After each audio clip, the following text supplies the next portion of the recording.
Olá, estimados irmãos, em nome do nosso amado Salvador Jesus e com auxílio do Santo e Bom Espírito, vamos dar continuidade ao estudo da lição número 6, com o tema A Promessa do Espírito Santo. E nessa segunda-feira o tópico é uma necessidade essencial. Pergunta A: quem Jesus prometeu enviar para consolar os discípulos? Então vamos ver pela história. Jesus estava ali com eles já as portas, ou quase, a ascender ao céu, e ficou relatado pelo apóstolo João as palavras de Jesus. Ele disse assim: e eu rogarei ao Pai, e ele vos dará outro consolador, para que fique convosco para sempre. E o Espírito de verdade, que o mundo não pode receber, porque não o vê nem o conhece, mas vós o conheceis, porque habita convosco e estará em vós. Não vos deixarei órfão, voltarei para vós. Essa foi as palavras deixadas por Jesus àqueles apóstolos, àqueles discípulos. Claro que alguns deles ainda ficaram tentando entender o que realmente seria isso, mas a promessa foi feita, estava lá realmente deixada ao coração daqueles apóstolos, e que até hoje para nós é um alento, é o método que a graça usa para falar ao nosso coração e nos levar a fazer as coisas corretas, e nos convencer do pecado, da justiça, do juízo. Então é o Consolador. Agora diz assim o desejado, página 669. Desde o início da obra da redenção, o Espírito vinha atuando no coração humano. Mas, enquanto Cristo andou na terra, os discípulos não sentiam a necessidade de outro auxiliador. Apenas quando ficassem privados de sua presença, aqui é que sentiriam a necessidade do Espírito. Então, ele viria. Então, Jesus sabia desses detalhes, sabia disso tudo. A presença de Cristo supria as necessidades daqueles discípulos, daqueles apóstolos, mas ele sabia que quando fossem embora, eles iam ficar sozinhos. E ao ficar sozinhos, iam realmente precisar da porção do Espírito Santo com eles. Então, ele vos dará outro Consolador. E esse Consolador, então, é o Espírito Santo. Pergunta B: como Cristo viveria no coração dos discípulos? Que ele falou ali na promessa que vai habitar convosco, estará em vós, não vos deixarei órfão, estarei ou voltarei para vós. Então, o apóstolo João ele vem trazendo que ainda um pouco, e o mundo não me verá mais, mas vós me vereis, porque eu vivo e vós vivereis. Naquele dia conhecereis que estou em meu Pai, e vós em mim, e eu em vós. Aquele que tem os meus mandamentos e os guarda, esse é o que me ama. Essa frase é muito importante. Aquele que tem os meus mandamentos e os guarda, é na prática, esse é o que me ama. E aquele que me ama será amado de meu Pai. Promessa linda. E eu amarei e me manifestarei a essa pessoa, a ele. Disse-lhe Judas, não Iscariotes, o Judas que é o apóstolo, o discípulo: Senhor, de onde vem que te has de manifestar a nós e não ao mundo?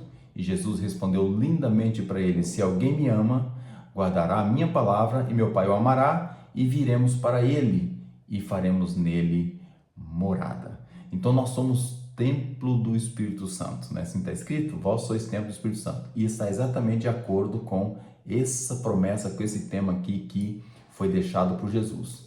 Nós vimos aqui nessa nota linda, maravilhosa, aqui no Patriarca e Profeta, na página 669, 670. Então, aqui tem o Espírito Santo, ele vem então fazer o trabalho que Jesus fez, e depois ele veio fazer o trabalho. Ele vinha, de certa forma, uma representação divina da Trindade em nós. É a terceira pessoa da Trindade, que é o Espírito Santo. Representa Cristo de certa forma, trazendo, potencializando aquilo que o ser humano já conhece e sabe. Cristo, de certa forma, ele ficou ali junto à natureza humana, não podia estar fisicamente, agora ele estaria de forma espiritual, através do Espírito Santo. E o envio do Espírito Santo foi muito bom, nós sabemos a história, vamos estudar a história do Pentecostes, vamos ver que aquilo foi maravilhoso, nós estamos também esperando a chuva serôdia. E pelo Espírito que estaria acessível igualmente em todos os locais, porque o Espírito Santo é onipresente, então ele está em todo lugar, em todo local e trabalhando em todos os corações.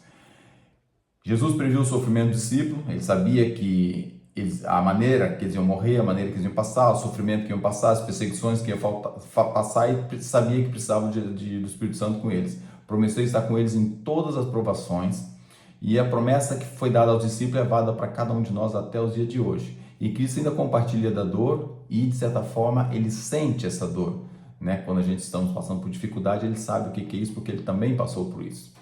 Depois, vamos ver a ação do Consolador em todos os momentos, ou seja, o Espírito Santo ele é enviado a resposta à nossa oração, à nossa fé está presente conosco, e não há distância, não há isolamento que nos separa dele. E ele vai apoiar, ele vai sustentar, encorajar e animar-nos. E depois, tudo que nós estudarmos e nós soubermos, ele vai potencializar isso em nós. Devemos ter a noção de que o Espírito Santo não é alguém que ensina, ele potencializa o que você aprende. Então temos a responsabilidade de fazer a nossa parte e estudar. Nem que você pense assim, poxa vida, parece que eu esqueci. Não esqueceu, ficou guardado. Na altura certa, o Espírito Santo vai trazer à tua mente tudo o que você deve falar, a maneira que deve agir, todo o conhecimento que você adquiriu, o Espírito Santo vai trazer no momento certo à tua mente. E é interessante notar que aqui realmente o que essas palavras vêm trazendo para nós, exatamente Jesus, Deus, na sua onipresença, ele preveu um consolador para estar conosco. Então é lindo esse tópico, nós devemos lembrar da necessidade de orar pedindo a constante presença do Espírito Santo em nossa vida. E não só isso, pouco se vê hoje em dia, infelizmente, nas orações públicas, e às vezes muito particular também, se você for parar um pouquinho e pensar, poxa, será é verdade ou não é? Mas a gente não pede pelo derramamento da chuva serôdia, nós estamos distraídos. Devemos não só pedir pelo derramamento da chuva serôdia, como também pedir a nossa preparação, porque nós sabemos que quando a chuva serôdia cair, aqueles que receberem estão selados para a vida eterna, e aqueles que não receberem estão selados para a vergonha e desprezo eterno. Ou seja, nós que somos detentores da tríplice mensagem angélica, conhecedores, né, de tudo que aconteceu, toda a informação que vem de 1854 para cá, nós sabemos que nós vamos ser selados ou condenados.